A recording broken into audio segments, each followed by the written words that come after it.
You people make me sick. The slap cracked before anyone breathed. A sharp, wet sound that echoed off the chrome and tile.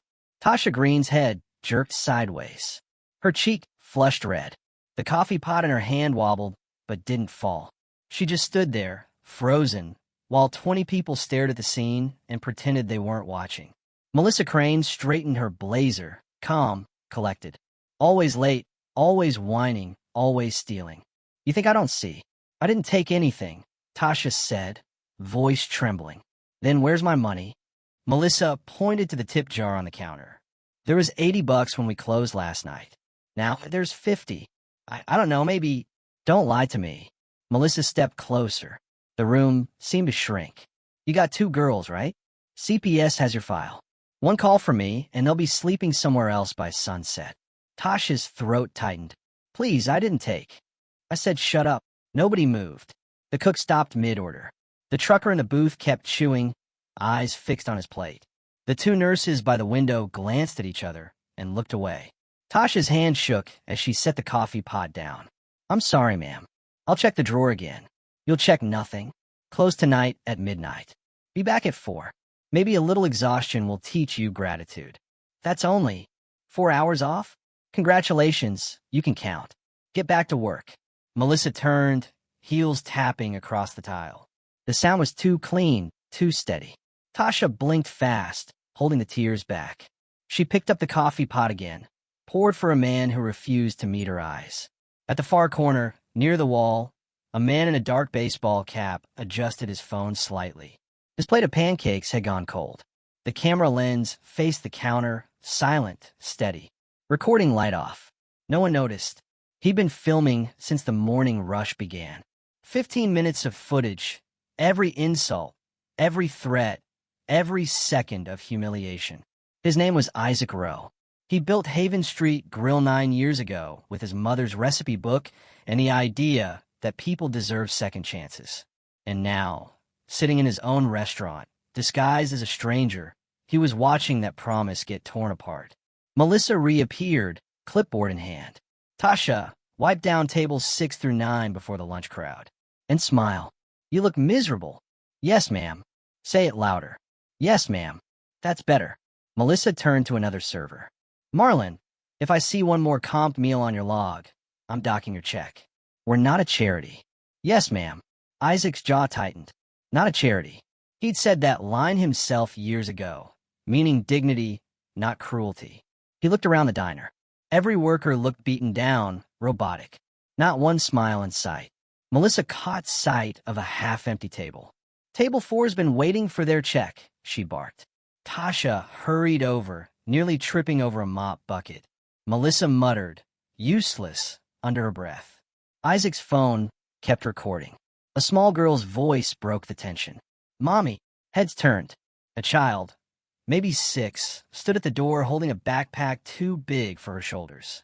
Tasha froze. Aaliyah? Baby, what are you doing here? You forgot my lunch money, the girl said. Mrs. Howard said I should find you before school. Oh no, baby, you can't be here right now. Tasha looked around, panicked. Melissa's voice cut through. Is this your daughter? Yes, ma'am. This is a workplace, not a daycare. You know that. I just need to give her. Give her what? The money you stole. The girl's eyes widened. My mommy didn't steal.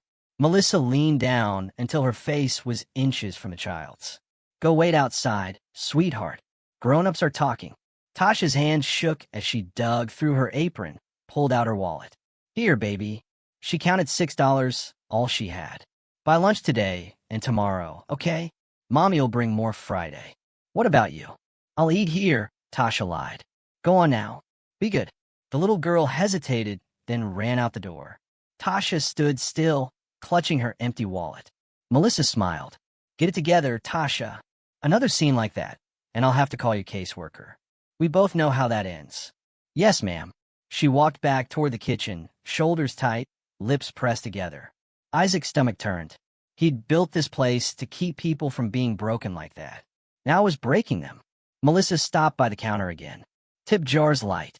We'll be moving to a shared pool next week. Marlon muttered something under his breath. What was that? Nothing, ma'am. That's what I thought. Isaac tapped the screen to end the recording. The timer read 17 minutes and 46 seconds. He looked around the diner once more. Every smile he remembered was gone. The walls felt smaller, colder. Even the smell had changed, grease and cheap bread instead of cinnamon and butter. Melissa's voice carried across the room again. You people want respect? Earn it. Isaac slipped his phone into his jacket pocket, left a few bills on the table, and stood. Nobody noticed him go. The bell above the door chimed softly as he stepped outside into the gray Cleveland morning. He took a breath that felt heavier than the air itself. 9 years of work. One promise to his mother. Give people dignity. And in less than 20 minutes, he'd watched it die right in front of him. He unlocked his car, sat behind the wheel, and opened the video. He watched the slap again. The words, the fear, the silence. His reflection flickered on the screen, older, tired, ashamed. He whispered to no one, "It's my fault." Then he hit save, and everything that came after started with that single file on his phone. 2 years before that slap, Isaac Rowe was standing on a stage in Chicago, lights blinding, applause shaking the floor. And that's what second chances look like, he said into the mic. Behind him, the Haven Street Grill logo glowed on the screen. He smiled, tired but practiced. The audience, CEOs, donors, business students, stood and clapped. Cameras flashed. Isaac nodded, waved once, then walked off stage. His phone buzzed before he even reached the curtain. Melissa Crane, all good here, boss. Payroll on time. Staff solid. You can stay another week if you need to. He stared at the text. Something in it felt too smooth. He ignored it. Mr. Rowe, a woman from the event staff, handed him a lanyard. Dinner with the sponsors starts at 7. They'd love to hear about your hiring model. He forced a smile. Sure. Tell them I'll be there. At the hotel later, Isaac loosened his tie, sat on the bed, and stared at the framed photo on the nightstand. His mother, Ruth, holding a plate of cornbread, laughing. The smell of that kitchen came rushing back. Warm butter, cinnamon, cheap laughter. Her voice, too. Feed people like they matter, baby. Don't ever forget that. He'd built Haven Street on that promise. Started with 6 ex-cons and 3 single mothers. Paid everyone fair. No background checks. No judgment. Local press called him the man who rebuilt hope on a grill. Then came the awards, the investors, the speaking invitations. Soon he was in airports more than in Cleveland. He told himself it was worth it. Every speech meant more funding, more locations, more people hired. But it also meant Melissa was running everything back home. He met her 5 years earlier. She'd come in carrying 2 garbage bags and a job application. Dishwasher position still open? She asked. Her voice was rough, but her eyes were clear. She'd been living in a shelter, out of prison 8 months for check fraud. Isaac didn't ask questions. He just said, "Can you start tomorrow?" She did. Never missed a shift.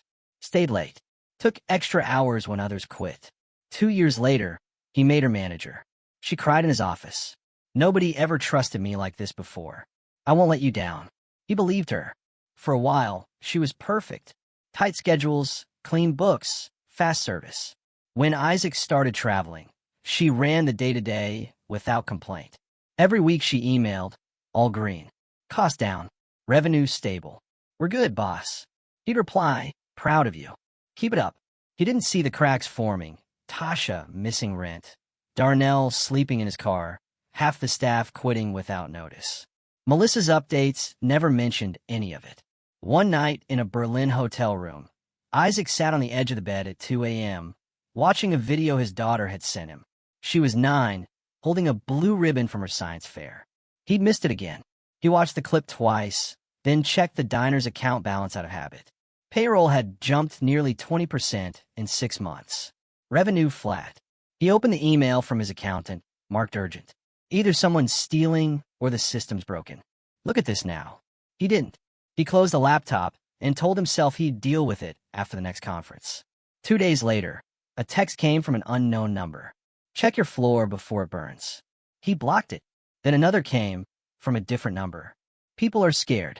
You're not seeing what's happening. He replied, who is this? No answer. He kept flying Boston, Amsterdam, Berlin again, talking about redemption while his own restaurant was rotting. 6 months later, Turnover hit 40%. He noticed, but didn't believe the reason could be serious. Melissa said it was normal churn. They move on, find better jobs. That's success, right? He wanted to believe her. He told himself she was like family. He told himself second chances worked. Until the night a third text came in. Before it's too late. Attached was a single photo. Haven Street's break room. Melissa yelling at someone half her size. Timestamped 5:42 p.m. Isaac stared at it for a long time. Then, at his reflection in the window. He'd been gone too long. He reached into his wallet and pulled out the old recipe card his mother wrote before she died. Faded ink, grease stains on the corner. Respect isn't charity. It's responsibility. He looked at those words and said out loud, "Then it's time to go home." The next morning, he booked a one-way ticket to Cleveland under a different name. No announcement. No warning. He wanted to see what Haven Street looked like when no one knew he was watching. He turned off his phone and sat back in the seat.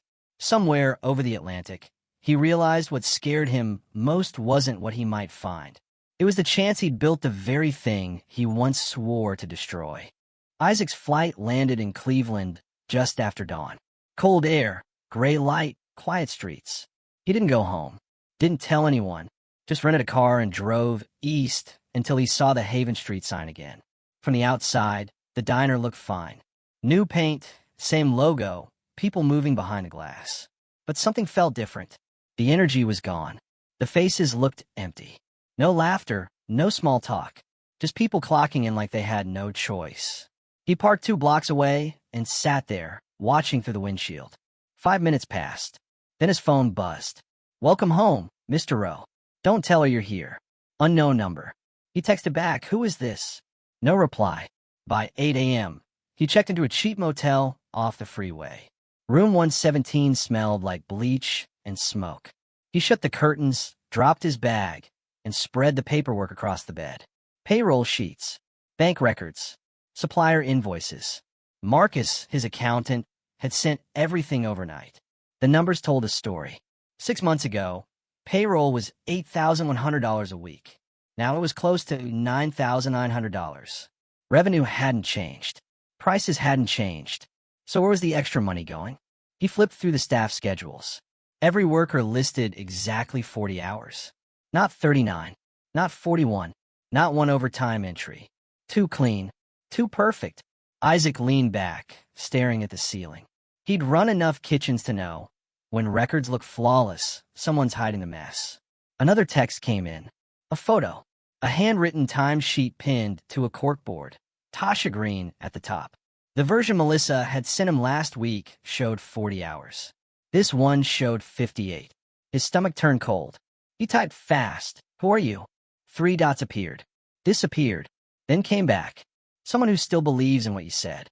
Come tomorrow at 7 a.m. Sit in the corner booth. Order coffee and toast. Watch the office door. You'll see everything." He replied, "Tell me your name." "Not yet. She reads everything. Just watch." He didn't sleep that night. He sat on the edge of the bed replaying the video he'd filmed that morning. Melissa's slap, Tasha's silence, that quiet "yes, ma'am." He paused on her face. The kind of face that stops fighting because it's safer that way. At 2 a.m., another text came. She said if I talk, she'll call IC on my sister. Isaac's chest tightened. "Who's she?" One word came back. "Melissa." He just stared at it. "God damn it," he said under his breath. When the sun came up, he was already parked outside Haven Street again. Same sign, same windows, different place. Through the glass, he saw Tasha unlock the front door. Her cheeks still red. Another worker passed a little girl into a car and went straight in without looking up. Isaac opened his notebook and wrote one line. No more speeches, just proof. Then he set up his phone camera on the dashboard, angled it toward the door, and hit record. Tomorrow, he'd walk in that diner like any stranger, and finally see what it had become when he wasn't watching. Isaac woke up before the alarm. He hadn't slept much anyway. He showered, dressed in jeans, a hoodie, and his old jacket with a coffee stain on the sleeve. The cap came next, then the glasses. He looked in the mirror and barely recognized himself. That worked. He left the motel a little after 6 and parked across the street from Haven Street Grill. The lights inside were already on. He waited until a few customers walked in, then followed them through the door. Nobody looked at him twice. The smell hit first, coffee and bacon, but the warmth that used to be there was gone. The place felt heavy. He took a seat in the back corner, near the wall. From there he could see the counter, the kitchen window, and the office door. A waitress walked over with a notepad. Her name tag said Tasha. She looked tired, her eyes dull from too many mornings like this. "Morning," she said. "Morning. Coffee, wheat toast, butter on the side." She nodded and walked away. Her hand was shaking a little. He watched her pour coffee for another table, quick and quiet, never stopping long enough to breathe. She came back with his cup. "Toast will be out in a minute." "Thanks," Isaac said. "You've been here a while." "About a year." "You like it?" She hesitated. "It's work." She gave a short smile that didn't reach her eyes and turned away. Melissa came out of the office with her clipboard in hand. Her voice cut through the room. "Tasha, front. Office." Tasha set down the coffee pot and went in. The door didn't close all the way. Isaac leaned slightly forward. He couldn't see their faces, but he heard most of it. "You're closing at 11 and opening again at 4, Melissa said. "That's only 5 hours between shifts. Then don't be late. And I got another call from your kid's school about unpaid lunch fees. You want that added to your file?" "No, ma'am." "Good. Get it together." The door opened, and Tasha walked out. Her face was blank. She went back to refilling coffee like nothing happened. Melissa came behind her, counting bills from the tip jar. She pocketed a few and wrote something down in her notebook. No one said a word. A man came out of the kitchen, wiping his hands on a towel. His forearms were covered in tattoos, and his shirt was stained with grease. "Daniel," Melissa said. "Need a word?" "Yes, ma'am. You worked 40 hours last week, right?" 52, I think. I stayed late Friday. The clock says 40. You saying the system's wrong?" He hesitated. "No, ma'am. Just thought maybe." She cut him off. "Good. Because if I have to pull every record again, I'll call your parole officer." "You really want that conversation?" Daniel's hands tightened into fists, then dropped. "No, ma'am." "Then get back to work." She walked away, calm as ever. He went back to the kitchen, face hard. The room stayed quiet for a long time. Isaac sat there, still as stone. He just watched everything he needed to see. The fear, the control, the silence. Nobody here looked like they were getting a second chance. They looked trapped. He reached for his phone, opened the Notes app, and typed every word, every thread. Then he slipped the phone into his pocket. Melissa was talking to another server near the register, pretending to smile. Isaac finished his coffee, left a tip, and stood up. On the way out, he looked once at the office door, then at the people behind the counter. None of them looked up. Outside, he stopped by his car and looked back at the diner. The same sign, the same name, but everything inside had changed. He unlocked the door, sat down, and whispered to himself, "Tomorrow, I end this." Isaac came back the next morning at exactly 7. He parked in the same spot, pulled his cap lower, and walked in with the first wave of customers. The place looked the same as yesterday. Same smell of coffee and grease, same faces, but now he knew what he was looking at. He took the same corner booth, ordered coffee and toast, and kept his eyes on the office door. Melissa wasn't out yet. The staff moved around quietly, careful, tired. Nobody spoke unless they had to. Tasha looked worse than the day before. Her face was pale, her movements slower. When she brought his coffee, he asked softly, "Rough morning?" She forced a small smile. "Same as every morning." "Melissa's still here?" "She's always here." Then she caught herself. "Sorry, sir. Enjoy your coffee." He let it go. No point pushing her. She was already scared enough. At 7:15, the office door opened. Melissa stepped out, clipboard in hand, same sharp look, same perfect smile that never reached her eyes. She called orders, corrected small things, moved from table to table like she owned the people working there. Isaac kept still. Then he saw movement in the mirror behind the counter. A woman at table 12 was watching him. She was in her 30s, dark hair tied back, wearing an apron. When their eyes met, she looked down quickly, then wrote something on her order pad and tore the page off. She dropped it near his booth on her way to the kitchen. Isaac waited until she was gone, then glanced at the note. Back hallway. 2 minutes. He left some cash on the table and walked toward the restrooms, slipping through the narrow hallway near the emergency exit. The woman was already there, standing by the door with her arms crossed. "You're Isaac Rowe," she said quietly. He didn't answer. "I've seen your picture in the office," she went on. "And you've been sitting in that same booth 2 days straight watching everything. You're not just a customer." Isaac nodded once. "Then you're the one who's been texting me." She nodded back. "Name's Monica Rodriguez. I work mornings. My sister Rosie used to work here too, until Melissa found out she's undocumented." Isaac's tone stayed even. "What happened?" "She told me she'd make one call to IC and Rosa would be gone in 2 days. So I kept quiet." "How long has this been going on?" Monica looked down. 14 months, maybe more. At first, it was just missing hours. We'd clock 50 and get paid for 40. But then she started selling our info, names, addresses, phone numbers to payday loan companies. $50 a head. Isaac's stomach twisted. "You have proof." Monica pulled out her phone, opened her gallery, and handed it to him. A photo showed a spreadsheet. Employee names, phone numbers, a column labeled referral fee, $50. "It's not just me," she said. "It's everyone. Shanice, Daniel, all of us." She threatens whoever speaks up, tells parole officers lies, calls caseworkers, says people are unstable. Nobody wants to risk it. Isaac scrolled through the screenshots silently. "Why didn't anyone call me?" "2 people did," Monica said. 6 months ago. She found out. One got fired for stealing, the other got her hours cut from 40 to 12. Both quit.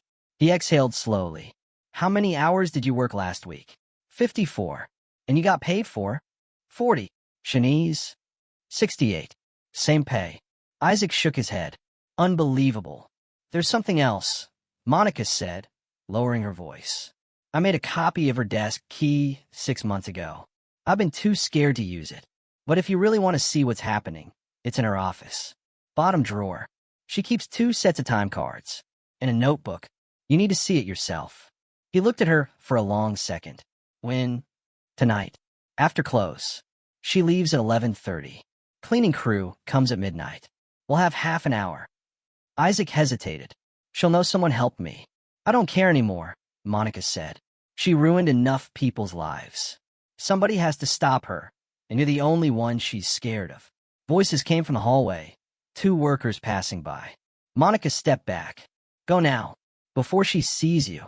Isaac nodded once and walked out, keeping his head low. Melissa was standing by the counter, writing in her logbook. She didn't even glance his way as he walked out. Outside, the sun was brighter than it should have been. Isaac stopped by his car, leaned on the door, and let out a slow breath. What he'd just heard was worse than anything he'd imagined. Wage theft, intimidation, blackmail. It wasn't just corruption. It was cruelty turned into routine.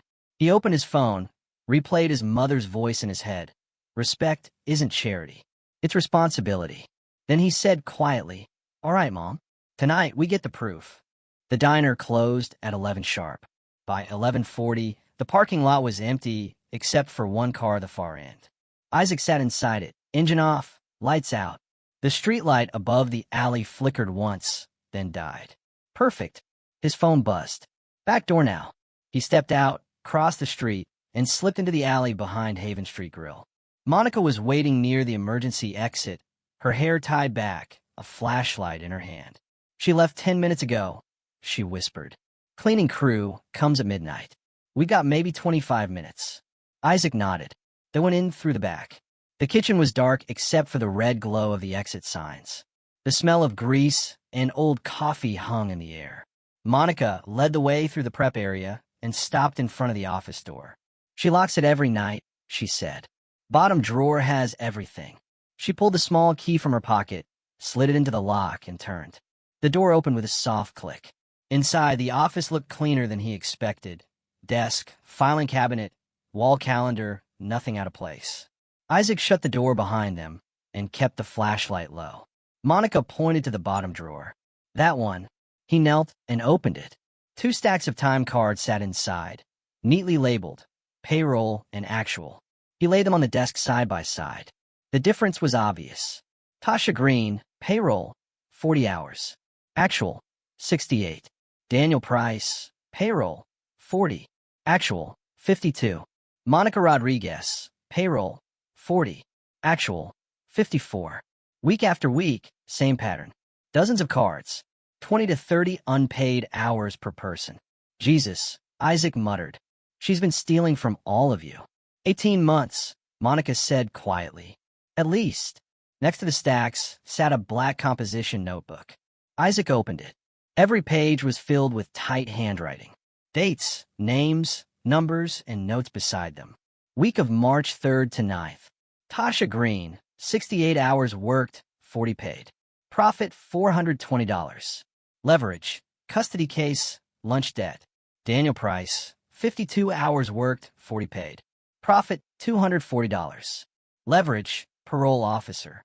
Monica Rodriguez, 54 hours worked, 40 paid. Profit $294. Leverage, undocumented sister. Page after page. The same format. Every theft documented in detail. She tracked it like a business, Isaac said. Like it was part of the plan. Monica nodded. She called it efficiency. They kept flipping. At the back of a notebook, a folder labeled CYA, cover your ass. Inside were fake HR complaints, forged signatures, even a half-written legal complaint accusing Isaac of harassment, dated 2 weeks ago. The signature at the bottom read Tasha Green. Isaac stared at it, jaw tight. She was ready to frame me if I ever came back. He took out his phone and started taking pictures. Every page, every form, every card. When he was done, he turned to the computer on the desk. Can you log in? He asked. Monica nodded. She never changed her password. It's the same one for everything. She typed fast. The screen lit up. They opened her email folders, vendor invoices, payroll reports, supplier contracts. It was all there. Melissa had switched to cheap vendors, but still charged the company for premium ingredients, pocketing the difference each month. She changed the bread, the butter, everything, Monica said it was to cut costs. We all knew she was lying. Isaac clicked on another folder labeled employee info. A spreadsheet appeared. Names, phone numbers, addresses, social security numbers, and next to each one, a column titled referral fee, $50. She sold your data, he said quietly. Monica swallowed. To payday loan companies. I got 12 calls last week. He scrolled to the bottom of the file. That's 120 names. $6,000. Just from this list. The clock on the wall read 12:11. We need to go, Monica said. They'll be here soon. Isaac nodded. He closed everything carefully, put the cards back exactly where they were, and locked the drawer again. Then they slipped out the back door. The alley was still dark. At the car, Monica turned to him. What are you going to do? I'm calling a staff meeting tomorrow morning, Isaac said. No disguise, no warning. She humiliated people in front of everyone. She'll answer for it the same way. She'll fight it, Monica said. I've got proof, he replied, tapping his phone. Every hour, every threat, every dollar. She nodded. For the first time, her shoulders relaxed. I'll be there. Isaac looked back toward the diner. The sign flickered once in the dark, the word Haven half lit. She turned this place into a prison, he said quietly. Tomorrow, we open the doors. He got in the car and started the engine. Midnight had passed. In 7 hours, everyone would know the truth. Isaac arrived at Haven Street Grill just after 7. He wasn't hiding anymore. No cap, no glasses, no disguise. Just a dark suit and a face that said this morning was going to be different. The diner was full. Construction workers at the front, nurses in scrubs, regulars at the counter. Conversations stopped when he walked in. People recognized him. The man on the news, the founder, the one who hadn't been around for a long time. Tasha froze mid-pour, the coffee pot still in her hand. When she saw him, she whispered, Mr. Rowe. The pot slipped and shattered on the floor. It's all right, Isaac said. Leave it. Melissa came out of her office, clipboard in hand, smile already on. Well, this is a surprise, she said. Mr. Rowe, I didn't know you were back. Gather everyone, Isaac said. Now. She blinked. Is everything okay? Everyone, he repeated. Kitchen, front, all of them. Now. Something in his voice made her stop asking questions. She turned toward the kitchen. Daniel, Monica, everyone up front. One by one, they came out. Daniel wiped his hands on a towel. Monica stood near the counter. Tasha stayed close to the wall. The rest of the staff lined up quietly. Isaac looked around the room. "My name is Isaac Rowe," he said, loud enough for the customers to hear. "I built this place 10 years ago for people who needed a second chance. And 2 days ago, I sat in that booth right there and watched something I couldn't ignore." He turned to Tasha. "Come here, please." Tasha looked terrified. "Sir, You're not in trouble," Isaac said. "You're safe. I just want you to answer one question. How many hours did you work last week?" Her voice was barely a whisper. 68. "And how many hours did you get paid for?" 40. The room went silent. Isaac turned to Daniel. "You?" 52 worked. 40 paid. "Monica?" 54 worked. 40 paid. Isaac looked at Melissa. "You sent me payroll reports showing everyone working exactly 40 hours a week. No overtime. Not one discrepancy. You want to explain that?" Melissa's smile tightened. "There must be a misunderstanding." "I can." He cut her off. "I was in your office last night." The color drained from her face. "What?" "I found 2 sets of time cards," Isaac said. "One labeled payroll, one labeled actual. I found your notebook. I found a fake complaints you wrote. I found a spreadsheet where you sold employee information to loan companies for $50 a name." The staff started whispering. Melissa's voice rose. "You had no right to go through my office." "I own the building," Isaac said. "And the desk." He held up his phone. "I took pictures of everything. 18 months of theft. Over $300,000 stolen in unpaid wages, fake vendor contracts, and kickbacks. You've documented every bit of it yourself." Melissa's voice cracked. "You can't prove anything. Those could be doctored. Your handwriting's on every page." Her breathing quickened. "You don't understand what I dealt with here while you were gone. Lazy employees, constant turnover. 41% turnover," Isaac said. "Because of you." She glared at him. "You weren't here. You were out giving speeches about second chances while I kept this place alive." Isaac stepped closer. "You kept it alive by threatening single mothers with child services and calling parole officers on cooks who worked extra hours. You didn't save this place, Melissa. You turned it into a prison." Nobody spoke.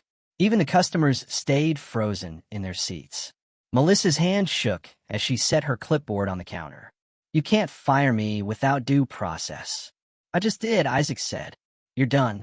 Get out before I call the police. And if you think I won't, remember the notebook you wrote everything in."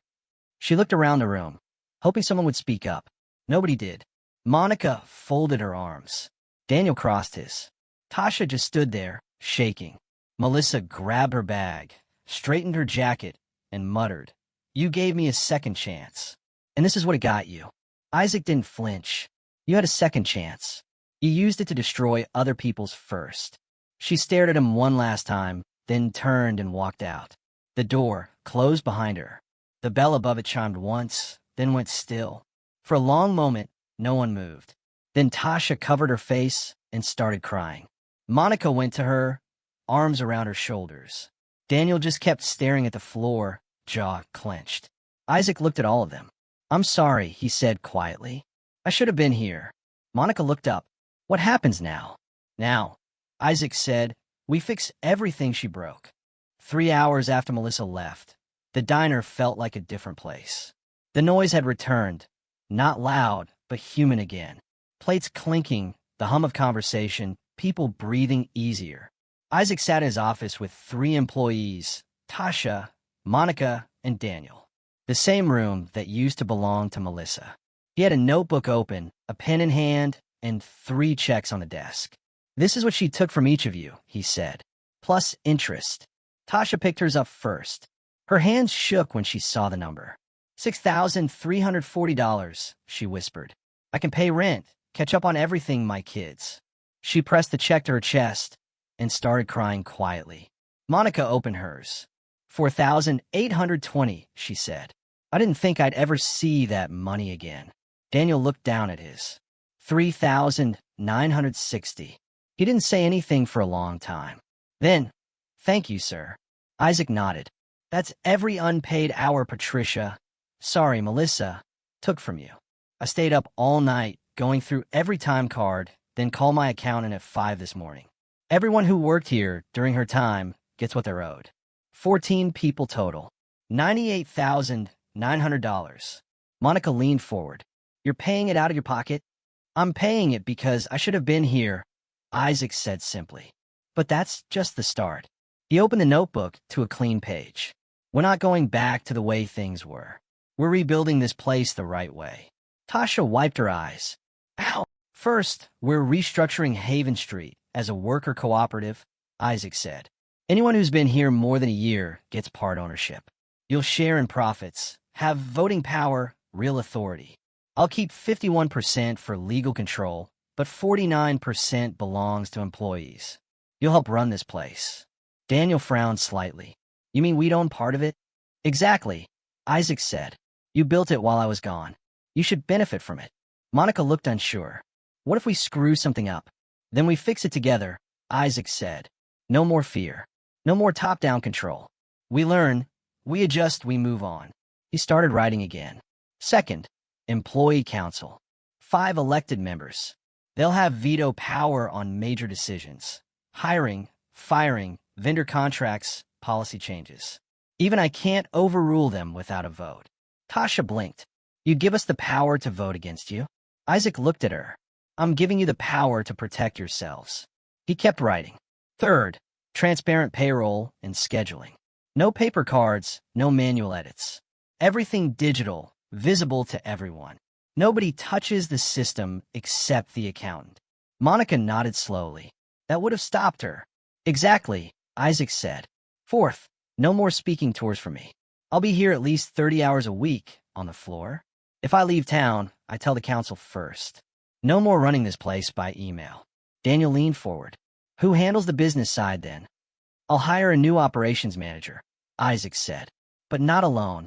The council will help interview and vote. That person answers to all of us. Tasha managed a small smile. Feels like the first time someone's actually listening. Isaac paused for a second. I should have listened sooner. He flipped to another page. Fifth, new rules for the Second Chance program. No one can use personal history as leverage again. Immigration status, parole conditions, custody cases, off limits. Any manager who tries gets fired immediately. Good, Monica said. That's what she used to control us. It's done, Isaac said. We'll call it the vulnerability shield. You're safe here, period. The meeting went on for 2 hours. They added policies, drafted ideas for mentorship programs, fair scheduling, paid training, and profit-sharing reports open to everyone. The list grew fast. When they were done, Isaac leaned back in his chair. One more thing, he said. The recipe. They looked at him, confused. My mother's French toast recipe, he said. She changed it to save money. Cheap bread, margarine, no cinnamon. We're going back to the original. Real butter, real flavor, real respect. If it costs more, we raise the price. Tasha smiled for the first time. That's how it used to smell in here. Isaac placed a small card on the desk. It was old and yellowed, handwriting faint but clear. Feed people with dignity. This is what she built this place on, he said. That's what we go back to. The room went quiet for a moment. Then Monica said, We'll make it work. Isaac nodded. We will. He closed the notebook. Next week, we hold council elections. I'm nominating you 3, but everyone votes. Daniel raised an eyebrow. What if we don't get elected? Then I'll trust whoever does, Isaac said. That's how this works now. They stood up, ready to go back to work. At the door, Tasha turned back. Mr. Rowe, thank you. For coming back. For seeing us. Isaac shook his head. Don't thank me yet. Thank me when you never have to be afraid to come to work again. Tasha smiled. That's already starting.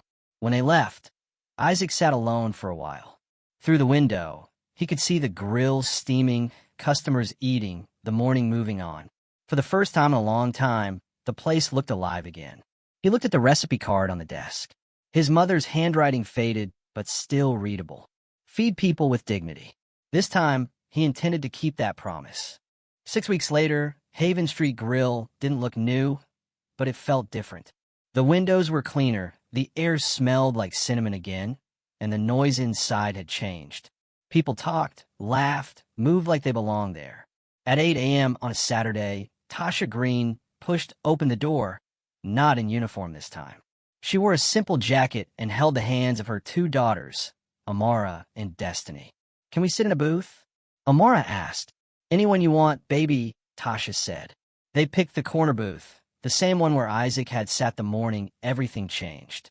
Monica spotted them from behind the counter and smiled. She brought over menus and crayons. "Good morning, ladies. What can I get you?" "French toast," Destiny said right away. "French toast, please," Tasha corrected gently. Monica wrote it down. The real recipe. Coming right up. She smiled and called the order to the kitchen. Isaac was already back there with Daniel. He still worked the grill 3 mornings a week. Daniel was the head cook now, more confident than before, teaching a new hire how to flip eggs and plate pancakes. "Tasha's girls are here," Monica called. Daniel grinned. "Then we do this right." Isaac cracked eggs into a bowl, whisked them with milk, cinnamon, and vanilla. Daniel sliced thick challah bread, just like the old days. The butter hit the pan, and the smell filled the kitchen. "Smells like dignity," Daniel said quietly. Isaac smiled. "Exactly." When the toast came out golden, he plated it himself. Powdered sugar, fresh strawberries, real maple syrup. He carried the plates out to the booth. "Breakfast for 2 beautiful young ladies." Amara looked up. "You're Mr. Rowe.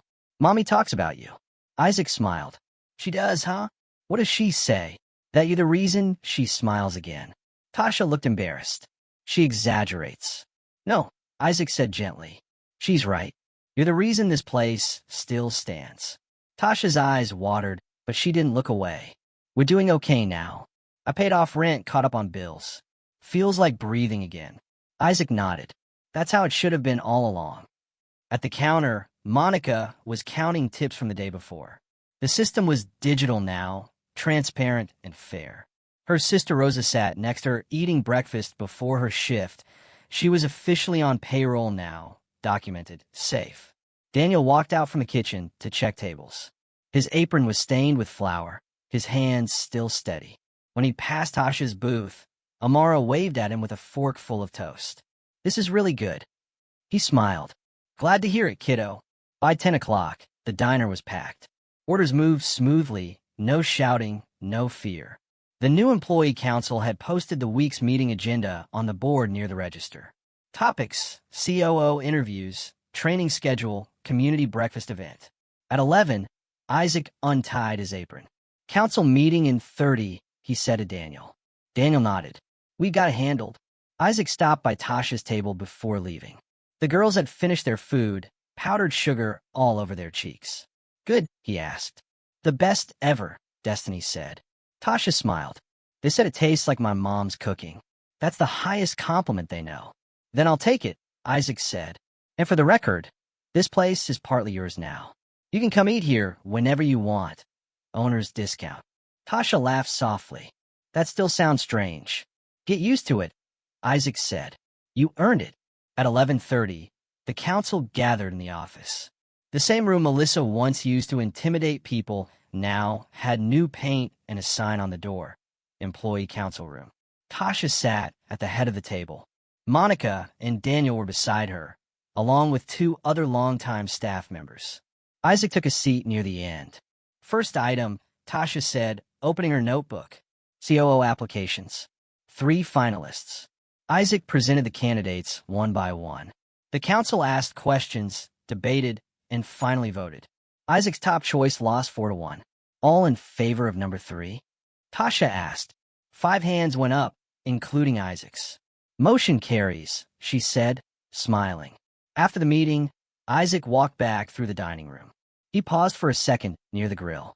The framed recipe card hung on the wall, his mother's handwriting still clear. "Feed people with dignity." Through the glass, he saw Tasha leaving with her daughters. The girls were laughing. Tasha looked peaceful, lighter than before. Daniel was training a new cook at the grill. Monica was helping Rosa set up the next shift. Everyone was working, but nobody looked afraid. Isaac stood there for a long moment, then whispered, "That's what it was supposed to be."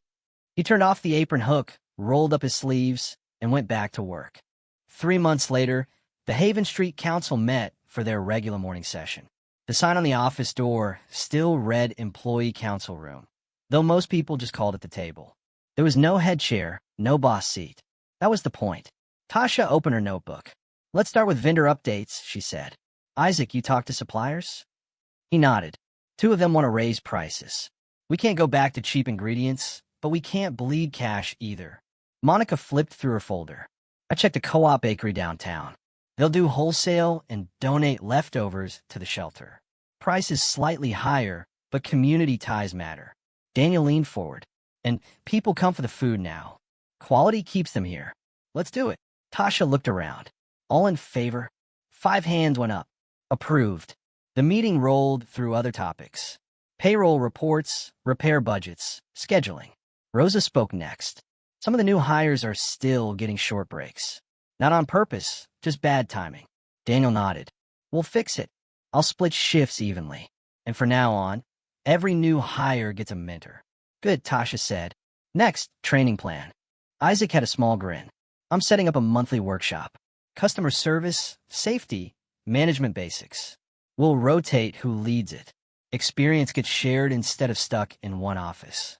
Nice, Monica said. That's what this place should have been years ago. The tone in the room was calm, steady. They didn't talk like employees afraid of saying the wrong thing anymore. Everyone took notes, interrupted when needed, argued when they disagreed. It felt like a real team. Tasha glanced at the profit report. Quarter's looking good. 19% up from last quarter. That's mostly the weekend traffic, Daniel said. French toasts are top seller again. Rosa smiled. Smells like cinnamon every morning now. Customers mention it all the time. Isaac said quietly, that smell used to be my mother's way of saying people mattered. I'm glad it's back. They moved to the last topic, the COO position. 3 candidates have been interviewed, and everyone had opinions. Monica spoke first. Candidate 1 solid on numbers, but too corporate. Candidate 2 smart, but said efficiency like it meant cutting hours. Tasha said, Candidate 3 worked in a co-op restaurant before. She talked more about listening than managing. Isaac nodded. She's not my top pick, but she understands what we're building here. Let's vote, Tasha said. All in favor of number 3? Every hand went up, including Isaac's. Motion carries, Tasha said, smiling. Meeting adjourned. People started to stand, but Isaac stayed seated. Before you go, there's something I need to say. The room went quiet again. When my mother died, she told me to feed people with dignity. I thought that meant food. Turns out it means everything that happens between people, too. What you've built here, it's exactly what she meant. So thank you. Nobody spoke for a moment. Then Daniel said, You don't have to thank us, boss. Isaac smiled. I'm not your boss anymore. They laughed, a small but genuine sound. When the meeting ended, Tasha headed to the floor. The morning shift was starting. Monica stayed to clean up. Rosa followed Daniel to the kitchen. Isaac lingered for a minute, looking at the empty chairs. The same room that once carried whispers of fear now echoed with normal conversation. It was enough. Out front, the diner filled up fast. Customers came in steady waves. Tasha poured coffee and talked with regulars. Daniel called orders over the noise. Monica helped a new server ring up checks. Rosa wiped down the counter, humming quietly. Everything worked, not perfectly but honestly. Isaac stood near the window, watching the reflection of the sign outside, Haven Street Grill. For the first time in years, it finally felt like its name again. As he turned to head back to the kitchen, Monica called out from the register. Hey, you see this? She held up her phone. The Detroit Free Press had just posted an article online, Second Chances Done Right, how a Detroit diner rebuilt from the inside out. Isaac read the headline, then looked around the room. No one stopped working. No one posed for the story. They were just doing their jobs. Guess the world's noticing, Monica said. Good, Isaac answered. But let's keep earning it. He walked back to the kitchen, rolled up his sleeves, and started prepping eggs for the rush. For the first time, he didn't feel like a man fixing a mistake. He felt like part of something steady, something finally built to last. 2 weeks after the article, reporters started calling. First local, then regional. Everyone wanted to talk to Isaac Turner, the man who turned a failing diner into a worker-owned business. He didn't like it, but he knew how this worked. Attention brought customers, and customers meant paychecks. The Detroit Free Press sent a young reporter named Ellie Mason. She was polite, mid-20s, hair in a bun, notebook in hand. She sat across from Isaac in the corner booth, the same spot where he once watched everything fall apart. "Thanks for meeting me," she said. "Sure," Isaac replied. "But if a customer needs coffee, I'll have to pause." Ellie smiled. "Fair deal." She clicked her pen. "So, tell me, what changed after you confronted your manager?" Isaac thought for a second. "Everything and nothing. The walls are the same, the menu's the same. But the people, how they look at each other, how they breathe, it's different now." She nodded. "You turned it into a co-op, right?" "Yeah. Everyone owns a piece. They make decisions together. I don't run it alone anymore." Ellie glanced toward the kitchen, where Daniel was plating orders.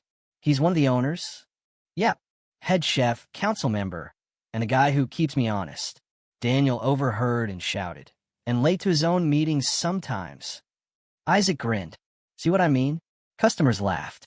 The place felt alive. Ellie took notes quickly. "People online are calling this a model for ethical small business." "You see it that way?" Isaac shook his head. "I see it as fixing what we broke. Nothing heroic about that. Just necessary." She looked at him. "You sound uncomfortable with the praise." "I am. It shouldn't take a scandal to make a place fair." Ellie wrote that down. "Fair enough. But you've built something rare. How did your staff react to all this publicity?" Isaac looked toward the floor. Tasha was talking to a new hire by the counter, explaining how the tip pool worked. "They're proud," he said, "but they also don't want to be famous. They just want to work somewhere that doesn't break them." A few tables away, Rosa set down a plate for an older man. "Careful, it's hot," she said. He thanked her. She smiled and moved on. Small, simple, but full of peace. Ellie closed her notebook. "Mind if I take a few photos?" "Go ahead," Isaac said. "Just don't ask anyone to pose. What you see is what it is." She took pictures quietly, the kitchen mid-motion, Tasha laughing with a customer, Monica counting bills with the new digital system, Isaac refilling coffee cups. When she was done, she said, "One last question. Do you ever think about what would have happened if you hadn't come back?" Isaac looked at the counter, where the recipe card sat framed next to the register. His mother's handwriting still visible beneath the glass. "Yeah," he said. "All the time." He didn't add the rest, that he probably would have been in another country giving speeches about second chances while people here were losing theirs. The next morning, the story went live. The diner that chose dignity. It spread fast. Customers doubled within a week. Former employees showed up, some just to say thank you. A few days later, a letter arrived. No return address. Just a single line typed across the page. "You proved me wrong. M." Isaac read it twice, then folded it back into the envelope. He didn't know if it was really Melissa. Maybe it didn't matter. By the end of the month, the diner was full every day. Not just for the food, but because people wanted to see it for themselves, a place that ran without fear. One afternoon, Isaac stepped outside for a break. Across the street, a man was filming the building with his phone. "You the owner?" the man asked. "Sort of," Isaac said. "Depend who you ask." The man laughed. "My company's been watching your story. We're trying to build a similar model. Could we visit sometime?" "Sure," Isaac said. "Just remember, the secret's not a system. It's showing up." Inside, the council was meeting again. Isaac walked back in quietly, sat near the back, and listened. They were discussing next quarter's profit split. Monica wanted to use part of it to start a child care fund for single parents. Rosa agreed. Daniel thought they could also set aside a training budget for employees on probation. Tasha balanced the numbers. Isaac didn't say a word. He just watched them decide, vote, and record everything properly. Later that evening, after closing, Monica stayed behind to clean the counter. Isaac helped her stack plates. "You ever think about how far we've come?" she asked. "Every day," he said. She smiled. "Feels like a different world now." "Because it is," Isaac replied. "We made it one." They finished locking up. The lights dimmed. The framed recipe card near the door caught the last bit of glow from the streetlight. "Feed people with dignity." The words looked steady now, not like a reminder of failure, but proof of survival. Tomorrow the rush would start again. Coffee, orders, noise, life. And that was enough. A year later, the rhythm of Haven Street felt different, steady, confident, alive. The walls had new paint, The floors were the same old tile, but everything inside carried a sense of ownership now. Every morning at 7, lights came on, coffee brewed, and people showed up not just for a paycheck, but for something they'd built together. Isaac still came in early. He didn't have to, but habit kept him close. He liked unlocking the door, hearing the quiet before the day started. Daniel usually arrived next, then Monica, then Tasha. Rosa came a bit later with her sister, who now worked part-time in the kitchen. Daniel joined him at the counter, checking the prep list. You know, we've got a full reservation list for Sunday. Yeah, Isaac said. Church crowd's been spreading the word. Some lady said she drives 20 minutes just for the French toast. Isaac smiled. Guess Cinnamon's making a comeback. Daniel laughed. Yeah, Dignity too. By 8, the place was full. Construction workers, nurses, families, regulars who knew everyone's names. The kitchen moved like muscle memory. Orders called, plates passed, laughter cutting through the noise. Tasha walked by with her tablet. We're short on syrup again. Can we double the next order? Do it, Isaac said. No one should eat dry pancakes. She grinned. You've got priorities straight. The morning rush came and went. Around 10, a man in a Navy suit sat at the counter. Ellie Mason, the journalist from last year, followed him in with a camera crew. Isaac, she said, smiling. You remember me? Of course, he said. You're the reason we had a 2-hour line last winter. This is Mark, she said, producer with the national segment. We're doing a follow-up, stories about small businesses that survived the year after going viral. Mind if we film for a few hours? Isaac looked at the crew, then at his staff. Only if you don't get in the way. They set up near the corner booth. Customers whispered, recognizing the camera. The crew filmed service, quick interviews, smiles behind aprons. When Ellie sat down again, she asked, How's it feel a year later? Isaac thought about it. Better than I expected. Harder, too. Everyone wants to visit now. But we kept the rules the same. No shortcuts, no exploitation. The council runs smooth. We argue sometimes, but it's the good kind of arguing. Profits up? She asked. 43% since last spring. Retention's at 96. People stay when they feel safe. Ellie nodded, impressed. And what about you? Still turning down conferences? Every single one. If I'm not here, I don't deserve to talk about it. They laughed quietly. A few tables away, Tasha was explaining the new scholarship fund to a customer. How part of every month's profit went to help employees finish school or cover childcare. Rosa was talking to a lawyer about her citizenship paperwork, funded by the same program. Monica walked by with a clipboard, smiling at both. Ellie pointed. That's the real story, isn't it? Always was, Isaac said. The lunch rush started soon after. Cameras kept rolling. The diner buzzed with movement. By 2 o'clock, the crew was packing up. Ellie thanked everyone and slipped Isaac a card. We'll let you know when it airs. You might want to watch this one. Only if it doesn't make us look fancy, he said. She laughed. Don't worry. It makes you look human. After they left, Isaac sat by the window with a cup of coffee. Outside, sunlight hit the framed sign, Haven Street Grill. Employee owned since 2024. He didn't see Melissa anymore, but her absence had stopped feeling heavy. Every person working here had rewritten what her cruelty tried to erase. Daniel walked over, holding the week's report. You see this? Profit share this quarter, about $1,800 each. Isaac whistled. That's a solid number. Yeah. Rosa said she's paying her last legal fee with it. Good, Isaac said. That's what it's for. They stood there a moment, both quiet. Hey, Daniel said. You ever think your mom would have been proud? Isaac looked at the framed recipe card hanging near the kitchen. I think she'd just tell me to wash my hands before cooking. Daniel chuckled. Sounds right. That evening, after closing, the council gathered for their meeting. Same table, same notebooks, no hierarchy. They discussed maintenance budgets, new hires, a complaint about the coffee machine, a plan for a neighborhood breakfast drive. Tasha read the last line from the agenda. All votes in favor. Everyone's hands went up. Meeting adjourned, she said, smiling. As people got up, Isaac lingered. You know, a year ago, I didn't think we'd make it this far, he said. Monica answered, We didn't make it because of luck. We made it because you came back. Isaac shook his head. No, because you all stayed. They cleaned up, turned off the lights, locked the door. Outside, the city hummed quietly. Haven Street's neon sign glowed over the sidewalk. The smell of cinnamon still drifted from the vents. Isaac looked through the window one last time. Tasha's notes on the counter, Daniel's apron hanging by the grill, the recipe card near the register. All small things, but they told a story that finally ended right. He pulled out his phone. A text from his daughter popped up. Dinner at 7. Don't be late again. He smiled. Wouldn't miss it. He slipped the phone back into his pocket and walked toward his car, the diner lights fading behind him. For the first time in years, he didn't feel like he owed anyone redemption. He'd already paid it, with time, with work, with showing up. The story wasn't about forgiveness anymore. It was about what came after. And this time he was staying.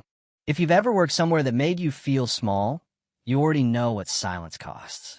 Maybe you kept your head down because you needed the job. Maybe you watched someone get humiliated and told yourself it wasn't your place. Maybe you stopped believing that speaking up would change anything. That's how people like Melissa win. They count on exhaustion, on fear, on the idea that you'll stay quiet because it's safer that way. But people like Isaac, Tasha, Daniel, and Monica prove something else, that silence only holds power until someone breaks it.